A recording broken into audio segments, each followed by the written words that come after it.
Graça e paz, irmãos amados. Que tempo precioso que Deus nos concede de podermos nos encontrar aqui nessa noite. Alegre pelo pastor Jefferson, foi contemporâneo meu, bênção do Senhor. Também o Luciano, que não envelhece, depois vai ter que me dar a receita. E a Luciana, irmãos amados assim, preciosos. Depois eu vou te elogiar, Luciana. Depois eu vou te elogiar também.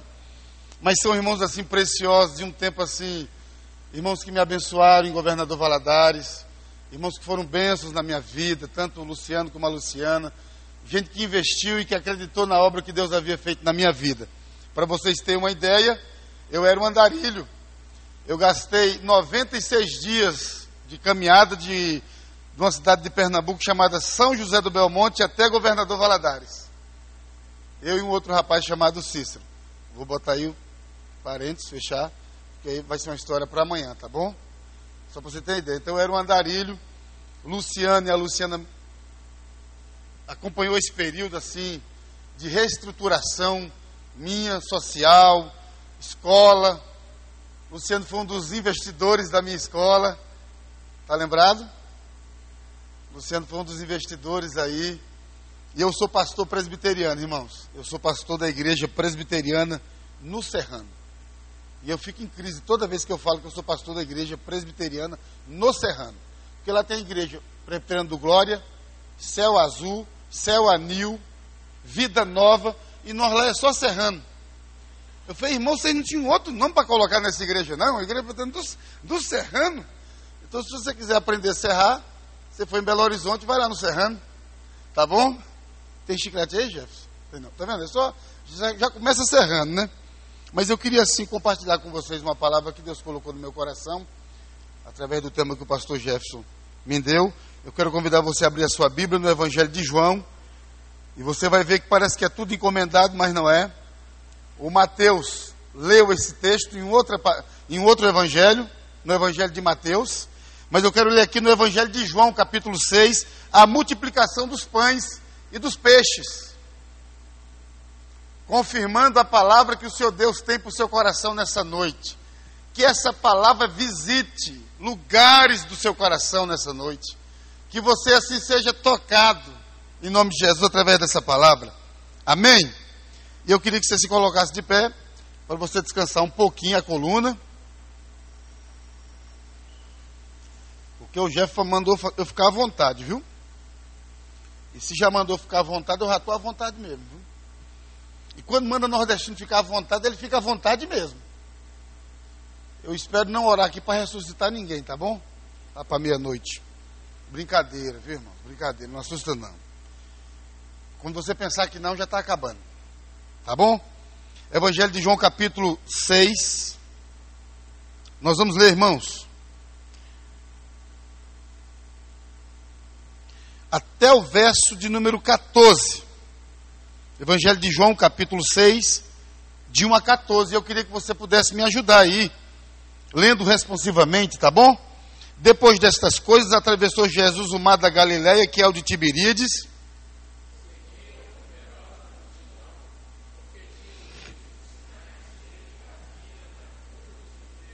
Então subiu Jesus ao monte e assentou-se ali com os seus discípulos. Então Jesus, erguendo os olhos e vendo que grande multidão vinha ter com ele, disse a Filipe: onde compraremos pães para lhes dar a comer?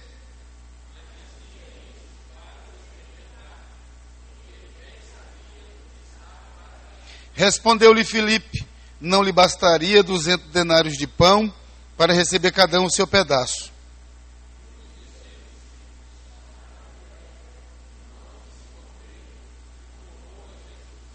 Está aí um rapaz que tem 5 pães de cevada e 2 peixinhos, mas isso que é para tanta gente?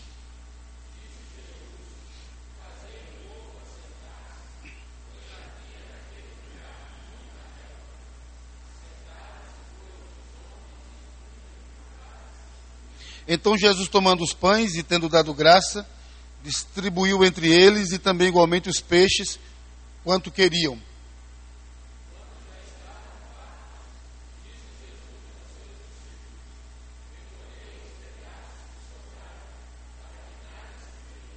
Assim, pois, o fizeram e encheram 12 cestos de pedaços dos 5 pães de cevada que sobraram aos que haviam comido.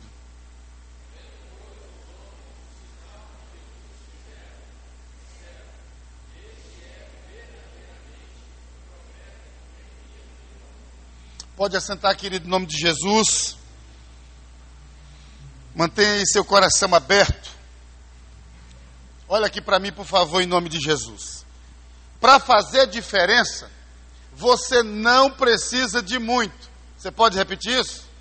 Para fazer diferença, não precisa de muito. Você precisa de atitude. Então vamos completar aqui a frase, que é o tema da mensagem, é essa. Para fazer a diferença, você não precisa de muito, você precisa de atitudes. Vamos lá? Para fazer diferença, você não precisa de muito. Você precisa de atitudes. Então, atitudes que fazem diferença, irmãos. E aí, quando eu olho para esse texto, em especial para a ação desse menino, eu queria olhar para a ação desse menino nessa noite e ver que algumas atitudes podem fazer a diferença na vida de 10, de 20, de 100 e até de 5.000 pessoas. Então, quando você olha para esse texto, você vê que a multidão é aquela multidão dos embalistas, né? O que é a multidão dos embalistas? Eles viram Jesus fazendo milagres e vou segui-lo. É claro, até o mais besta segue nessa hora. O homem dá vista ao cego, cura, liberta endemoniado, faz um monte de coisa maravilhosa, eu estou nessa. E todo mundo põe o pé na estrada, pastor Jefferson. Quando chega lá para meio-dia, mais ou menos, a barriga começa a roncar. E Jesus até provoca, fala assim, escuta, onde é que nós vamos dar comida para esse povo, hein? Porque crente come, viu, irmãos? Faz festa para crente para você ver como é que é o negócio. Um churrasco, por exemplo, já viu como é que é? Jesus toma conta. Mas aí, querido, a fome aperta. Filipe diz, olha, não tem dinheiro para comprar pão para todo mundo. É melhor o senhor mandar esse povo voltar para casa e ir embora. Mas Jesus mantém o povo ali, querido. Aí, no meio dessa conversa, quem é que tinha alguma coisa no meio daquela multidão? Quem é que tinha alguma coisa para fazer a diferença? Ainda que coisa pequena, irrisória. Quem é que tinha levado alguma coisa, irmãos? Quem é? O menino havia levado dentro da sacola dele, da escola dominical, 5 pães e 2 peixinhos. Sabe por quê, Luciano? Esse menino viu todo mundo entrando de gaiato. Ele olhou e falou assim, quer saber de uma coisa? Seguir ele implica em dificuldades, implica em situações, implica em enfrentar improvisões. Espera aí, deixa eu ir lá em casa. Para seguir ele, eu tenho que levar alguma coisa. Então a primeira coisa que eu quero colocar aqui para você é que para seguir Jesus, para fazer a diferença, você tem que estar preparado. Você tem que estar preparado, você não tem que estar se preparando, você tem que estar preparado. Porque seguir Jesus implica em passar por várias situações. E situações que vai exigir de você alguma coisa. Então, muitas das vezes a gente vem para a igreja, mas a gente não vem preparado. A gente não está preparado. A gente não está preparado para receber aquela mensagem do pastor. A gente não está preparado. A gente não está preparado para ser usado por Deus em alguma situação. Esse é o fato, o maior drama da igreja hoje é que a igreja vive se preparando. Você já viu como é que é a escola dominical nossa? A gente estuda e no final das contas, a gente até se convence que o povo está sabendo de alguma coisa. Não está sabendo é de nada, rapaz. Está todo mundo com dúvida.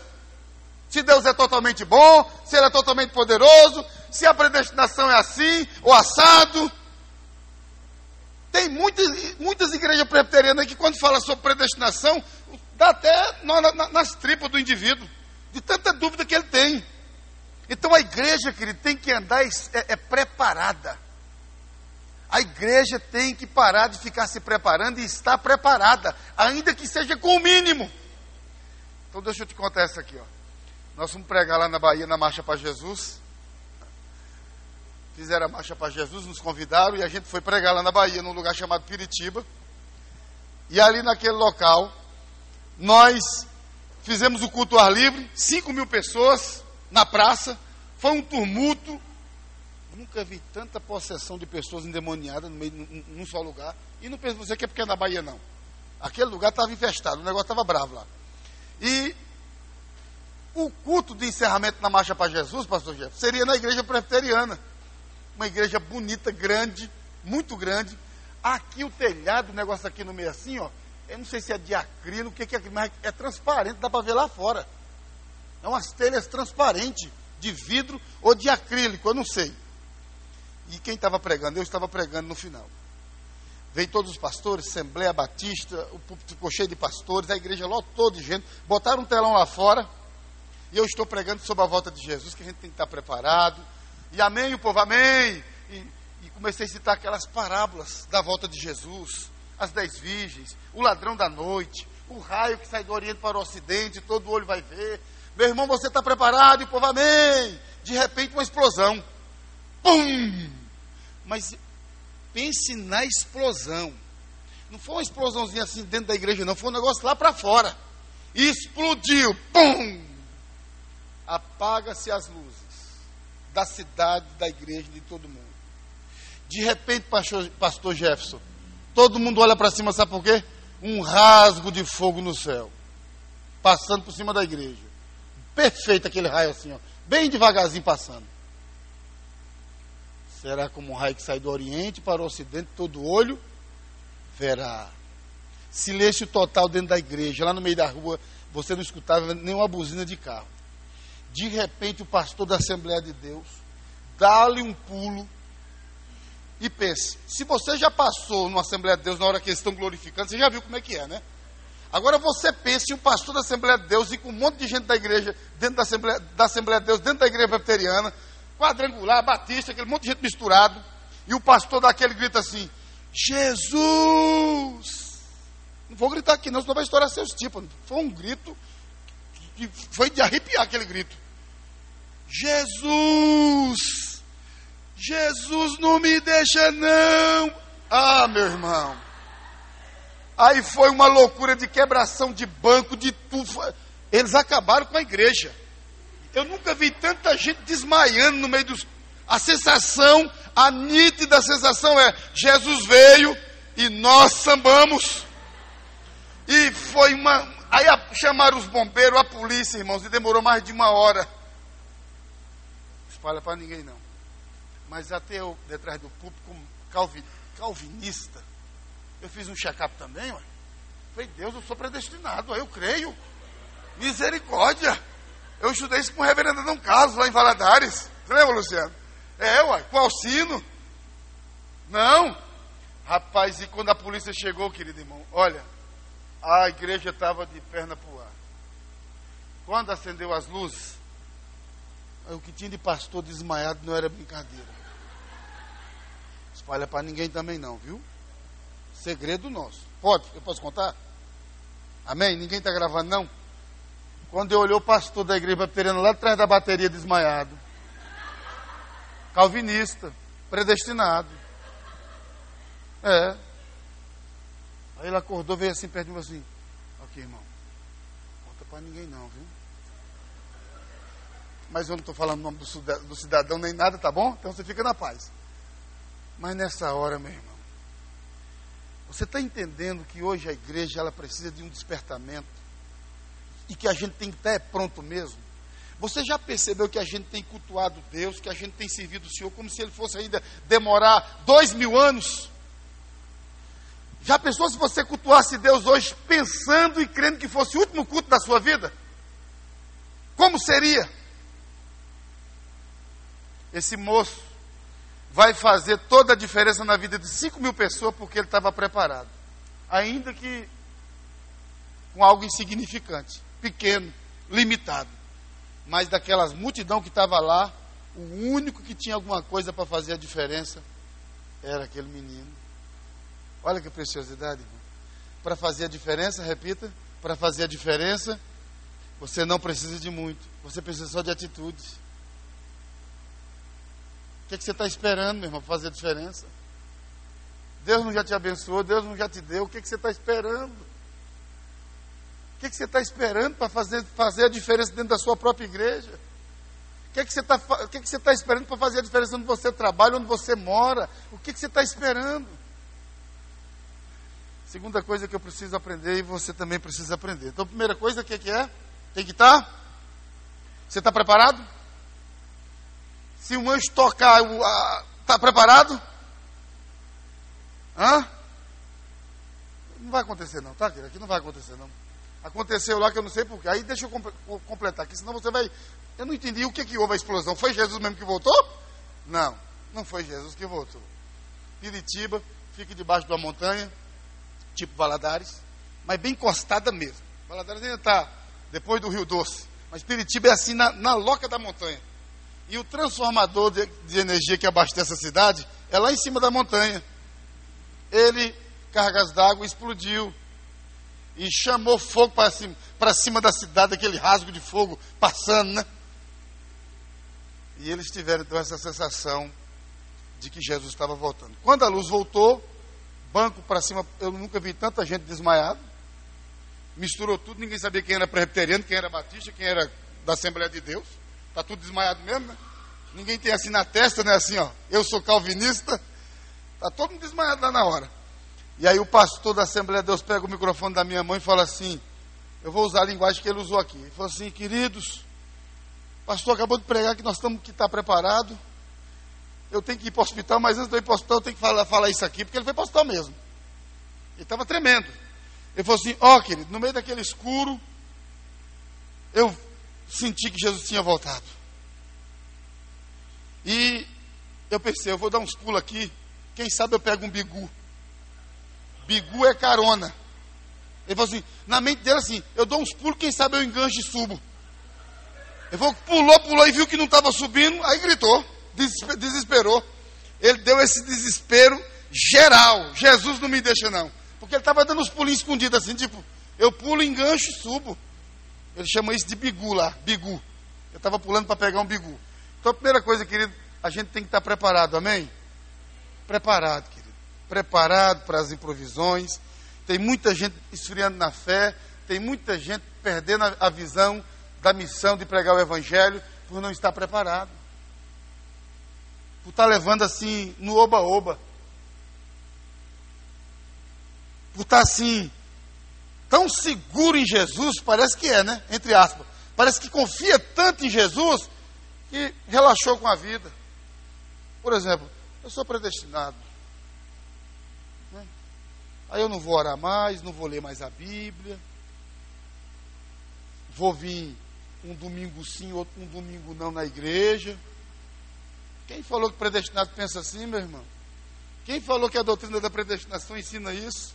Ensina essa mumificação. Predestinação não ensina nada disso não, querido. Predestinação ensina a gente santificar a vida e andar com temor e tremor na presença do Senhor. Mas muitas vezes a gente se envolve nessas coisas e a gente pensa que pronto. Mas não é, querido. Olha para você ver. Estávamos agora com a minha filha e minha esposa no sertão do Pernambuco fazendo missões. E Deus está fazendo algo tremendo lá, assim. Hoje na minha igreja, na minha cidade, uma igreja que não tinha evangelho nenhum, inaugurou a primeira igreja presbiteriana. Louvado seja Deus. Com o pastor Neto. Pregamos lá com o pessoal diante.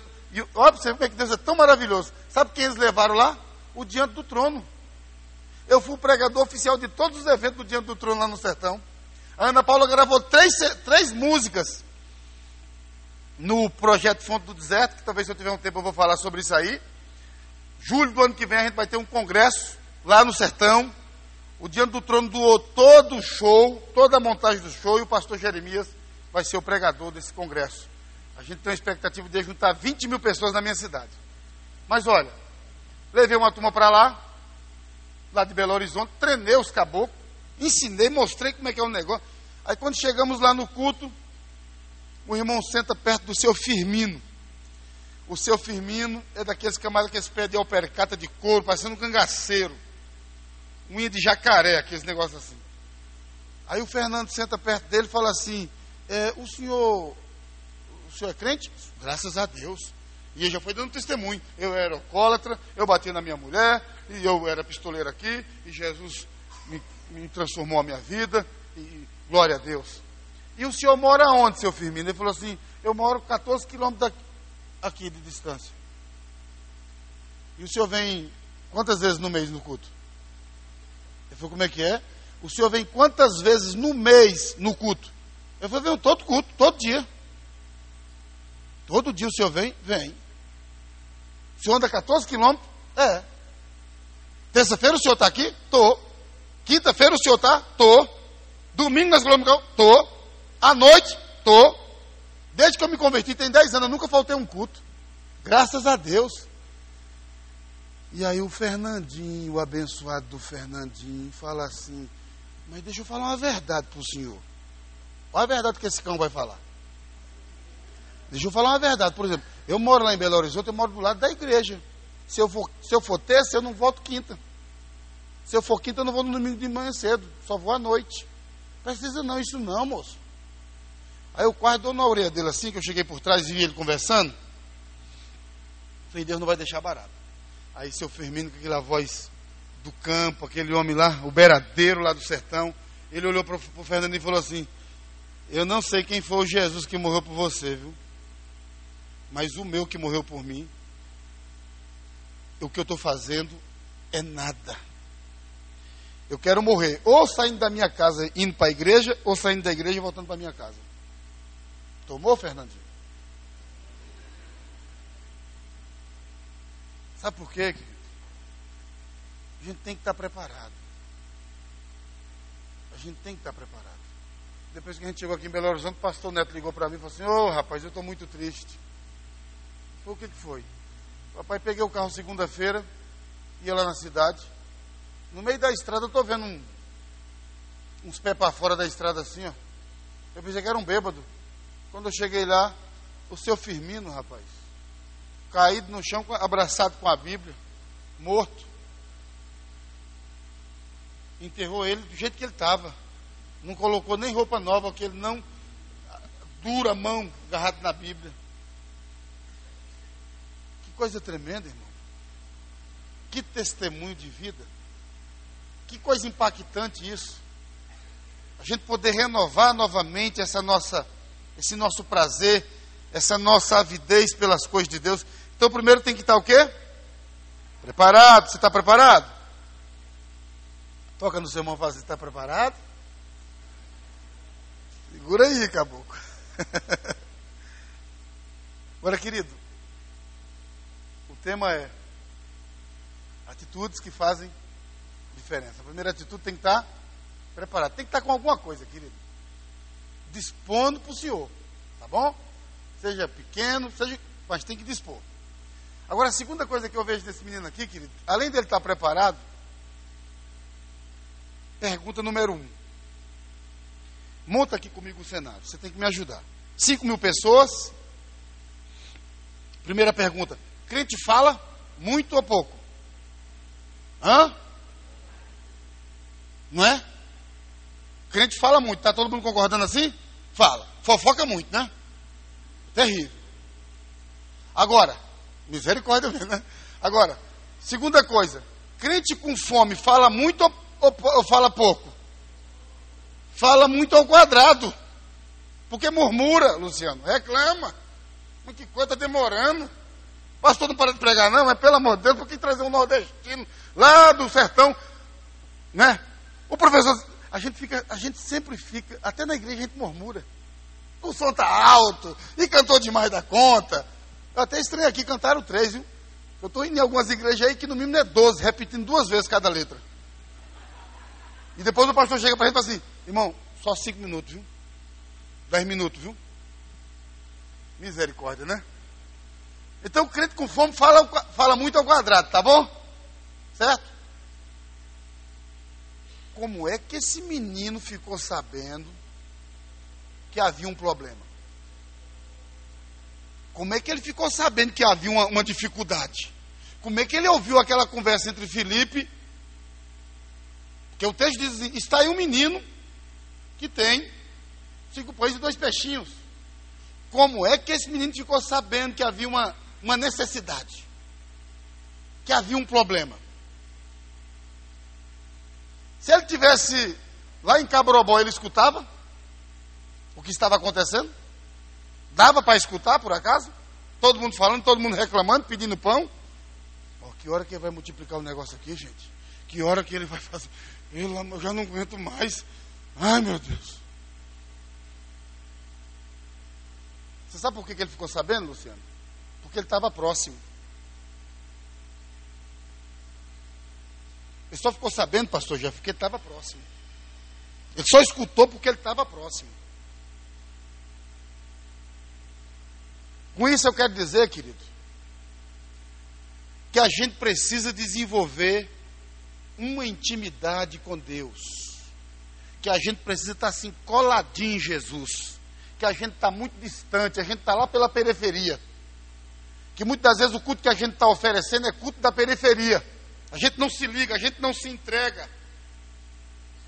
É um culto assim bem, sabe, bem disperso.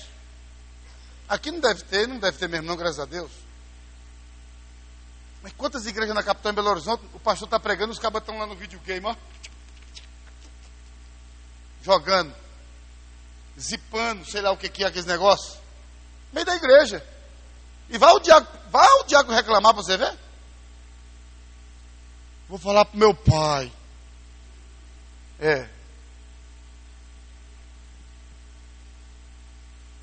Para fazer a diferença, você tem que estar próximo de Jesus, querido. Você tem que andar coladinho com Jesus. Não é o pé lá cá e o outro cá, não. Você tem que estar com Jesus para valer. Se você quiser fazer diferença na sua geração, na sua igreja, você precisa andar coladinho com Jesus, desenvolver intimidade com Jesus. E para isso, deixa eu pegar o gancho aqui. Está aí a ideia. Mas dia 20 de dezembro, nós vamos começar um projeto lá na minha igreja chamado Minha Casa, Minha Vida de Oração. Porque a vida de oração começa em casa. Nós temos esquecido da oração em casa, querido. Culto doméstico. Quem ouviu falar isso? Ah, pastor, isso era em 1952. Agora não tem nem como fazer esse negócio de culto doméstico. E a gente quer que Deus abençoe, e a gente quer que Deus opere. E a gente não traz Jesus de casa para a igreja, a gente quer encontrar Ele aqui. Eu desafiei a minha igreja, eu falei assim, perguntei, o que tem na sua casa? Ah, tem televisão, tem computador, tem espaço para tudo. Sofá, cama, quarto de visita, quarto da muamba, né? Da muamba não. Muamba é coisa do Paraguai. É bagulho, é coisa que a gente não usa mais, bota lá no quarto, não tem? Tem o quarto da empregada. E eu pensei assim, e o localzinho de Deus? Um localzinho para você fazer uma oração, tem? Não tem, querido. Infelizmente não tem. E alguns falam, mas eu oro no sofá, pastor, mas eu oro na cama, eu oro lá dentro do banheiro, na sala. Mas, querido, se na sua casa tem espaço para tanta coisa, não vai ter um espaçozinho consagrado, separado para Deus? Para você, pelo menos uma vez por dia, entrar naquele lugar e orar a Deus? Sua vida de oração vai mudar a partir do momento que você separar um lugarzinho na sua casa de oração. Então, querido, esse moço estava próximo, estava perto. Tem coisa que Deus quer falar, tem coisa que Deus quer tocar, tem coisa que Deus quer fazer, mas Ele nos desafia, Ele nos chama a se aproximar mais dEle, a termos mais intimidade com Ele. E aí, deixa eu contar aqui a do Pedro, tá bom? Não está na Bíblia, tá, querido? É apenas uma história. Diz que Jesus estava andando com seus discípulos pelas estradas empoeiradas de Jerusalém e parou e falou assim, cada um pega uma pedra aí. Aí João já pegou uma pedra, botou na cabeça, o outro já abraçou uma outra, saiu andando, e Pedro ficou olhando, todos eles pegando a pedra. De repente, aí Pedro deu uma de inteligência, pastor Jeff, assim, ele não especificou o tamanho da pedra, pegou um desse tamanhozinho e botou no bolso, e saiu andando. Quando foi lá para meio-dia, João chegou para Jesus e disse, mestre, e o almoço? Aí foi, está aí na mão. A pedra tinha se transformado em pão. Pão recheado, assim, maravilhoso. Pedro apavorado, mete a mão no bolso, tira o pãozinho da Santa Ceia. Posto na boca com raiva, orgulhoso, não pediu nada para ninguém. para inteirar a refeição dele. Aí depois de comer, depois de uma hora, Jesus falou assim, todo mundo pegou uma pedra outra vez. Pedro pegou quase uma do tamanho dessa mesa aqui, ó. Lascou na cabeça e saiu andando. Aí quando foi lá para 6 horas da tarde, ele mesmo chegou para Jesus assim, com a cara de piedade, mestre, e a janta? Joga a pedra fora, Pedro, é jejum. Ou seja, querido, a gente precisa desenvolver intimidade com Jesus. Amém? A gente precisa desenvolver uma vida de oração mais robusta, mais vigorante, mais firme. A gente precisa. Porque tem um monte de coisa para Deus fazer, querido, na sociedade, aqui em Juiz de Fora, dentro da igreja. Deus tem um monte de coisa para fazer. Mas você precisa desenvolver com Ele uma intimidade que vai fazer a diferença. Vai fazer a diferença aqui.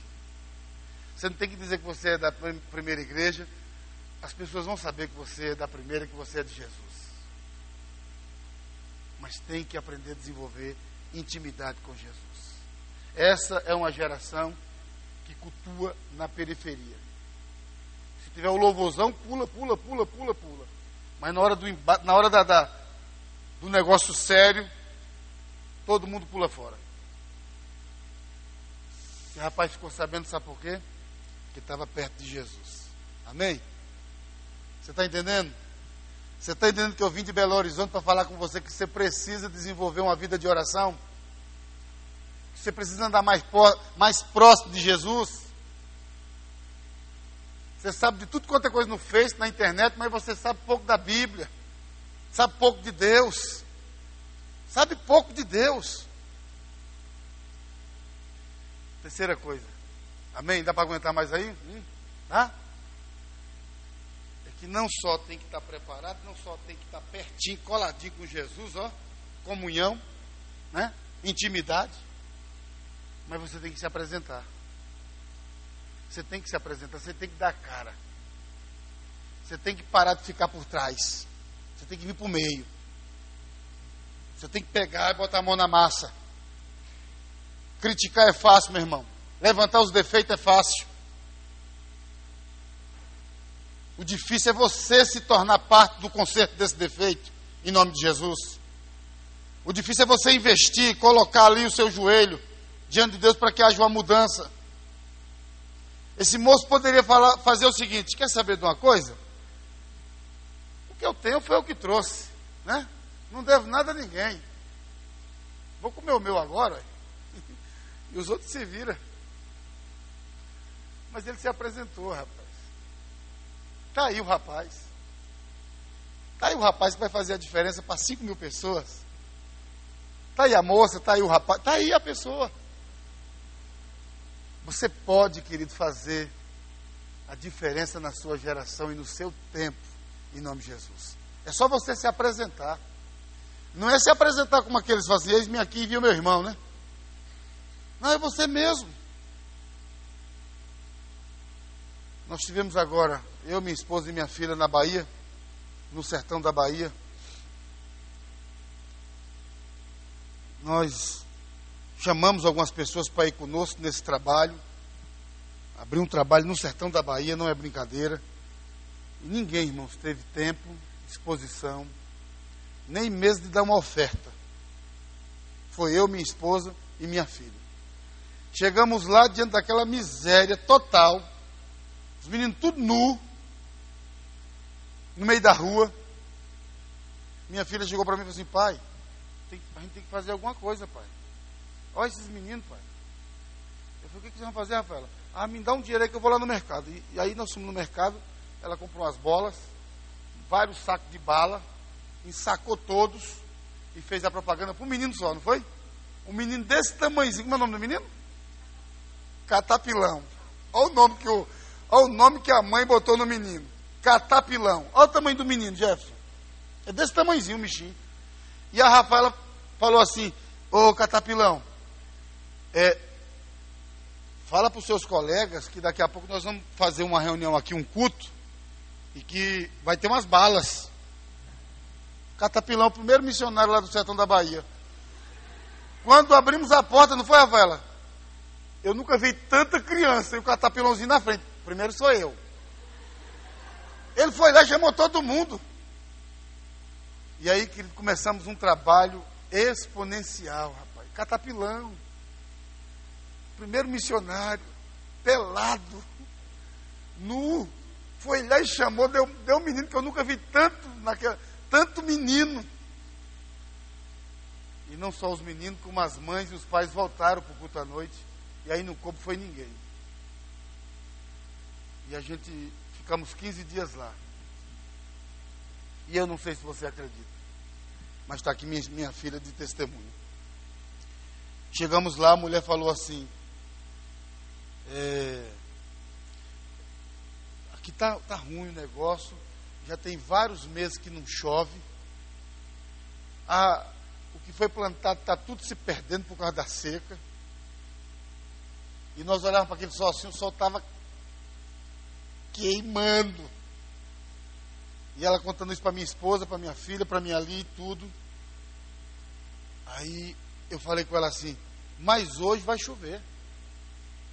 Hoje vai chover. A senhora vai vir no culto e vai ser uma bênção. Vai chover.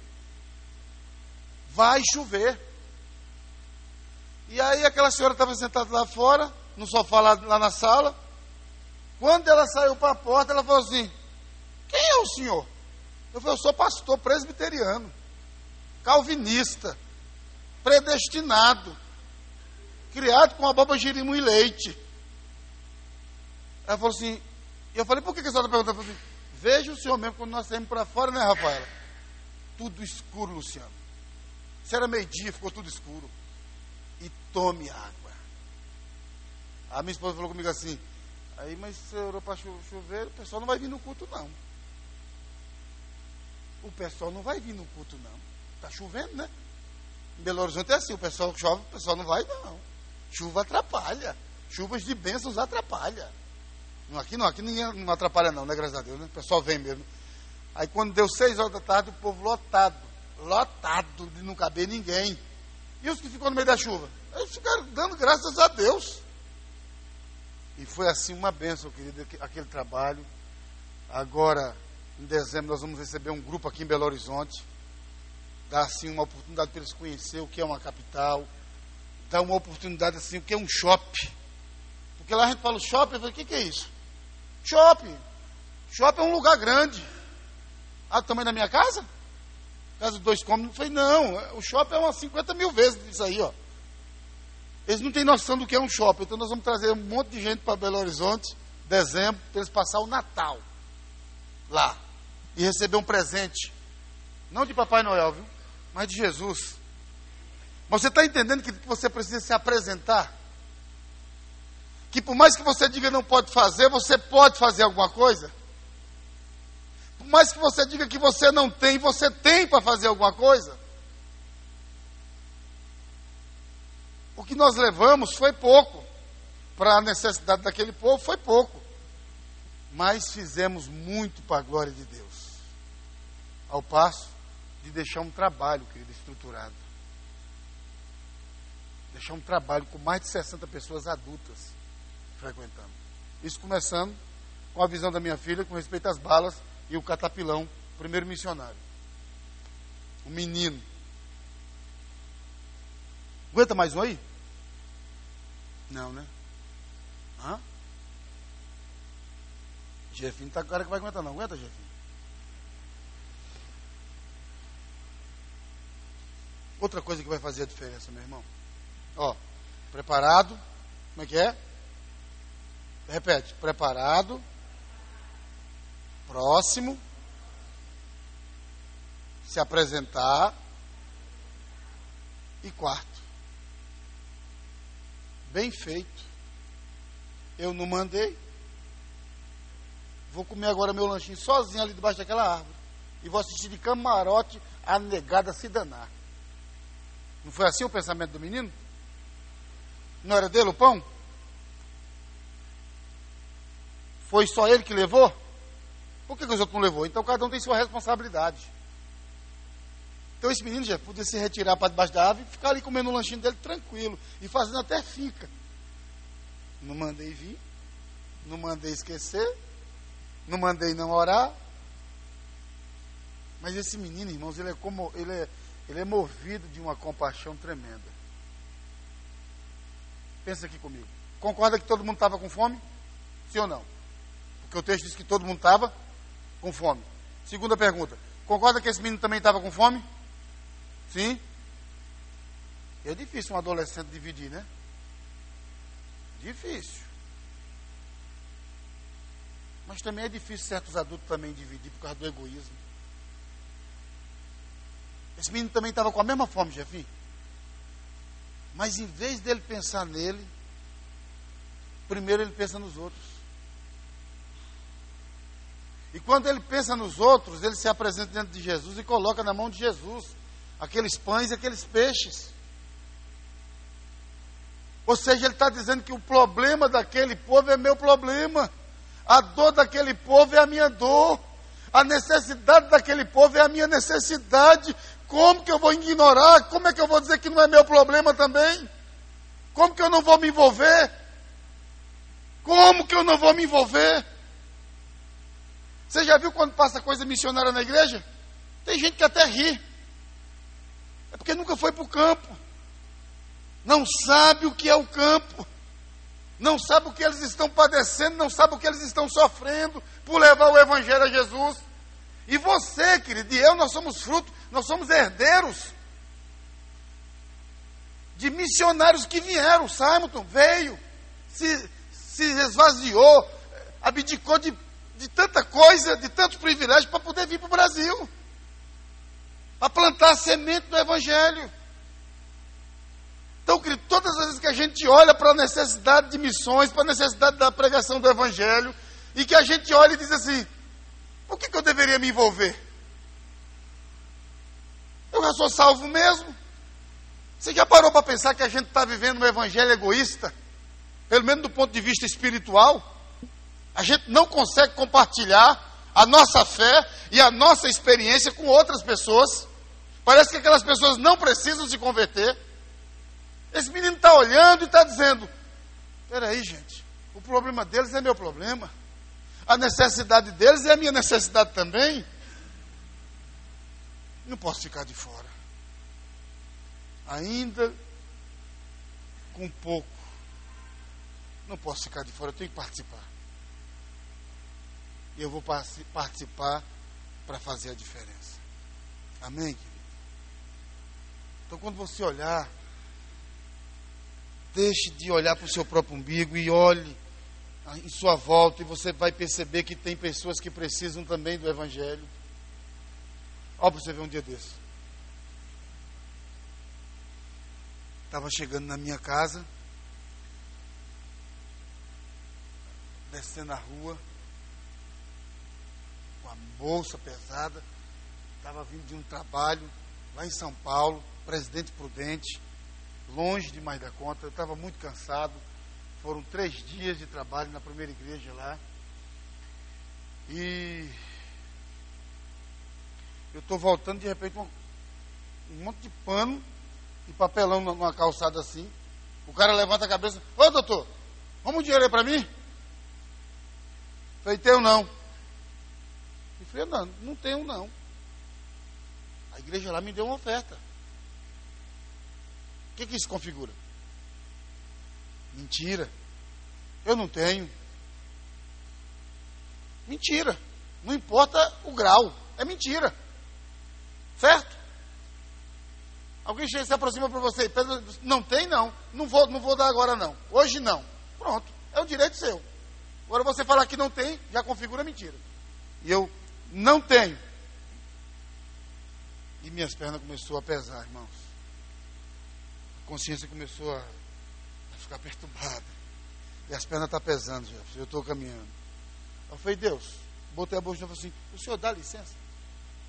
Eu, 3 dias, de dia, de noite e à tarde, pregando, do Senhor, no nome do Senhor, eu tenho o direito de descansar. Então, o senhor, por favor, desamarra minhas pernas e deixa eu continuar. Eu falei, Deus, pelo amor de Deus.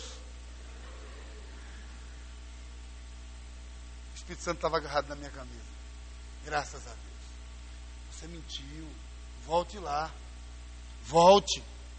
E quando eu voltei, o cara estava coberto lá assim, toquei no pé dele, ele assustou. Eu falei, escuta, eu sou pastor presbiteriano, eu menti para você. Quero te pedir perdão em nome de Jesus. Hã? Como assim? E aí levantou a esposa, 4 meninos. O que você quer? Eu falei, não, porque os meus meninos não comeram nada, rapaz. Tem como você arrumar um lanche pra gente, não? Eu falei, agora de noitão, meia-noite, não tem padaria aberta não, rapaz. Mas eu vou arrumar o lanche. Espera aí. Fui lá em casa, peguei o carro. Fui lá na Araújo, que fica aberto 24 horas. E lá tem tudo, né? Araújo acha tudo, né?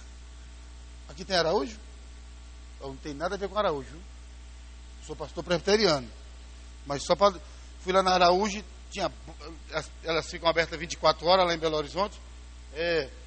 Peguei bolo, peguei chocolate, peguei um monte de coisa que tinha lá e levei numa sacola grande.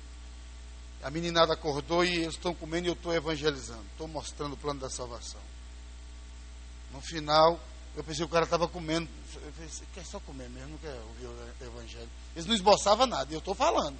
Que Jesus morreu por você, o tal, e foi assim, e etc. E eles estão comendo. Eles estavam com tanta fome que eles nem olhavam para mim. Está comendo ali. No final, o moço olhou para mim assim, o que eu tenho que fazer? Eu falei, fazer o quê? Para aceitar isso que você acabou de falar para mim. Eu falei, vamos orar aqui, o senhor quer aceitar Jesus? É Jesus? É Jesus, eu entendi tudo que o senhor falou. Eu sou um pecador mesmo, eu preciso de Jesus. Ora aqui por mim, ora pela minha esposa. E nós oramos ali, querido, foi um choro, todo mundo chorou ali, foi uma bênção tremenda. Hoje, ele é diácono da igreja, meu irmão. Quase, por causa do meu egoísmo, quase que eu perdi essa bênção. De hoje olhar para um oficial da igreja, que era um mendigo que estava caído lá na calçada. Então a gente tem, querido, alguma coisa. E a gente pode fazer alguma coisa. E Deus quer fazer muito mais na nossa vida, em nome de Jesus. E aí, por último, só para terminar, tá bom? Amém? Ou não? Hã? Jeff não mandou ficar à vontade não, querido. Eu que estou assim, usurpando dessa vontade. Vamos parar por aqui. Eu acho que você já entendeu. Amém? Você já entendeu o recado, não entendeu? Se colocar de pé, por favor, em nome de Jesus.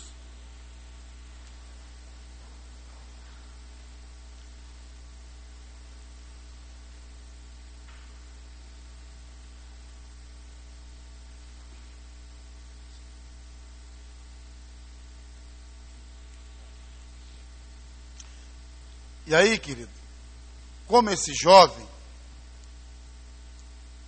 preparado, perto, se apresentou e pensou nos outros. Eu queria desafiar você aqui nessa noite, em nome de Jesus.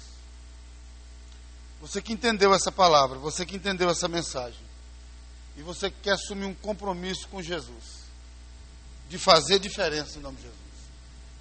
Você que quer dizer assim, eu não quero mais ser esse crente insosso, insípido. Eu quero fazer diferença na minha geração. Eu não sou ninguém mesmo, não. Eu tenho minhas dificuldades, eu tenho meus defeitos, eu tenho meus problemas, mas eu quero me apresentar diante do Senhor para que Ele possa fazer diferença na minha vida. Se você pensa dessa maneira, e se você quer verdadeiramente, eu queria convidar você aqui a vir na frente em nome de Jesus, enquanto o pastor Jefferson ministra aí um louvor. Você vai vir para a gente orar em nome de Jesus, sobre esse novo compromisso seu, sobre essa nova atitude sua, a partir de hoje então, em nome de Jesus.